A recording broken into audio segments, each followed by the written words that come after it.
kembali di Musik Jiwa. Tadi Kang Erik ada pertanyaan sangat menarik untuk Dr. Gamal. Dr. Gamal umur 25 udah punya visi dan misi yang sangat solid ya. Iya, yang tujuannya avant-garde ya, jauh ke depan gitu. Dan tidak sebaik itu ya.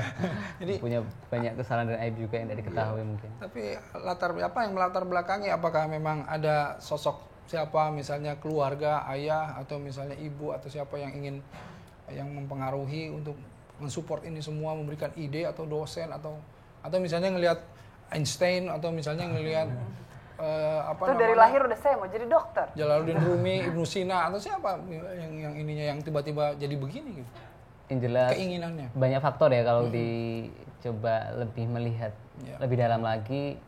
Mungkin saya bahas sedikit demi sedikit ya. Pertama orang tua jelas ibu saya, ya Allah, Masya Allah sekali orangnya. Jadi waktu saya mau ujian gitu, Ustadz, Gamal ujian jam berapa waktu saya kecil gini ya? Jam 9 nih, saya panggilnya Mami Abi ya.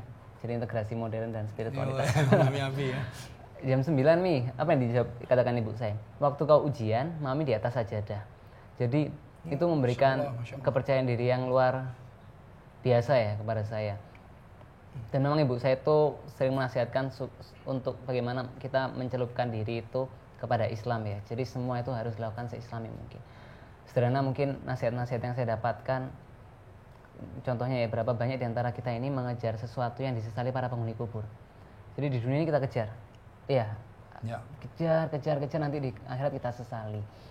Bahkan kalau boleh kita lihat, saya sering katakan ke adik-adik saya juga, jika cita-cita kita ini belum tercapai, jangan-jangan badan kita ini belum pantas disinggahi kemuliaannya. Jadi kita jangan terlalu berorientasi pada dunia. Jangan mati-matian mengejar sesuatu yang tidak bisa dibawa mati kan.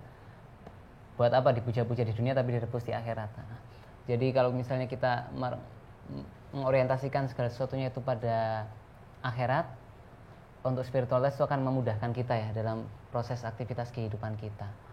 Seperti itu mungkin. Termasuk dari guru-guru saya juga Ustadz. Jadi kalau dulu SMP, SMA itu mungkin masih masuk zaman-zaman jahiliyah ya. Terus waktu kuliah itu saya gabung lembaga kerohanian Islam, waktu itu sederhana sekali. Tapi itu menjadi afirmasi ya. Jadi afirmasi itu kan siklus dalam hidup kita untuk bagaimana menjaga iman dan motivasi kita berada di atas. Seperti itu mungkin. Alhamdulillah. Ini dari dulu berarti cita-citanya mau jadi dokter? Kalau jadi dokter itu jadi gini, saya punya prinsip. Ini saya pelajari juga dari salah satu dosen di Inggris ya, saya bukunya. Jadi kalau kita ingin menikmati kehidupan dengan pencapaian yang optimal, pastikan hidup kita memenuhi 3 hal katanya. Pertama pleasure, kedua strength, ketiga meaning. Jadi pleasure itu cari bidang yang kita sukai. Kayak pemain sepak bola katanya. Dia seperti liburan 360 hari dalam waktu setahun kan. Jadi menikmati apa yang dikerjakan. Makanya saya tuh sangat suka sama anak kecil. Dulu waktu kecil sempat ingin jadi dokter spesialis anak karena itu kan suka sama anak kecil waktu dulu itu. Tapi bukan pedofilia ya. Salah. Iya, jadi waktu saudara keponakan saya ke rumah itu suka sekali. Kayak Ustadz ini wajahnya kan tenang, tentram, teduh gini.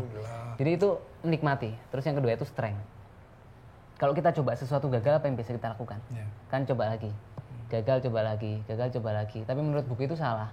Jadi jangan ini bukan bidang kita. Jadi ketika kita gagal-gagal itu kita harus berpikir untuk mungkin berhenti dan ganti ke bidang lainnya. Jadi pastikan bidang itu kesukaan kita. Dan yang kedua itu keahlian kita. Sehingga kita tidak menghabiskan waktu, tenaga, pikiran pada tempat yang tidak memberhasilkan. Dan yang ketiga yang membuat teori ini semakin mempesona itu soal meaning ya, makna.